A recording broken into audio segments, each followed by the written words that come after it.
শুরু করেছেন 2021 সাল থেকে ভারত জোড়ো যাত্রার মধ্য দিয়ে এবং পশ্চিমবঙ্গে যে সংবিধানকে বারবার ভুলুণ্ঠিত করা হচ্ছে, খর্ব করা হচ্ছে। বর্তমানে কেন্দ্রের শাসক বিজেপি সংবিধানকে খর্ব করছে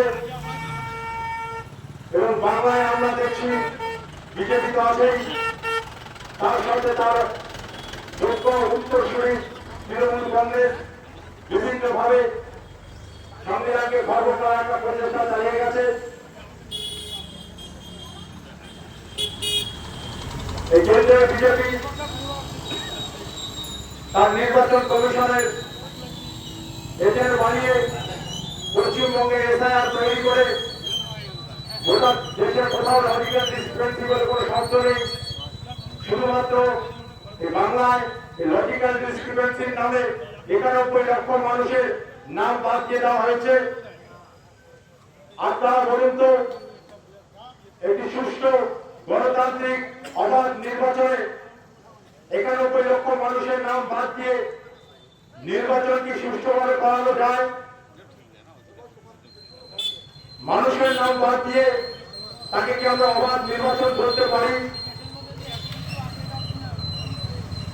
1947-এর পরে তো আমরা বিভিন্ন সরকার দেখেছি, কোন দল কোন সরকারই তো এই কাজ করেনি যে মানুষের নাম বাদ দিয়ে নির্বাচন করা। আমরা কোন সমাজ তৈরি করছি? সাধারণ মানুষকে ভোটের তালিকা থেকে বাদ দিয়ে নির্বাচন করানোটা কি সমীচীন? এর প্রতিবাদ কি জনসাধারণ করবে না? নিশ্চয়ই করবে, কারণ মানুষের ভিড়ে পড়েছে। আমরা দেখেছি এই খড়িয়া অঞ্চলের মাটিতেই এসআইআর নামে একজনকে বলি হতে গোটা বাংলায় 1.5 শতাধিক মানুষের বলি হয়েছে। নির্বাচন কমিশন এবং বিজেপির তাদের মুখে কিন্তু আমরা অনুষ্ঠিত দেখি না। এসআইআর নামে মানুষ বলি হয়ে গেল। তাই রাহুল গান্ধী 14 এপ্রিল বেছে নিয়েছেন সংবিধান রক্ষা করার কর্তাকে সাথে নিয়ে বাবা সাহেব আম্বেদকরজির জন্মদিনকে উনি বেছে নিয়েছেন এবং উনি সবসময় ওরা হাতে থাকে সংবিধান। তাই সংবিধান রক্ষার স্বার্থে এবার জাতীয় কংগ্রেসকে ভোট দিতে হবে। আমাদের মতো অনেক বক্তব্য ইতিমধ্যে চলে এসেছে।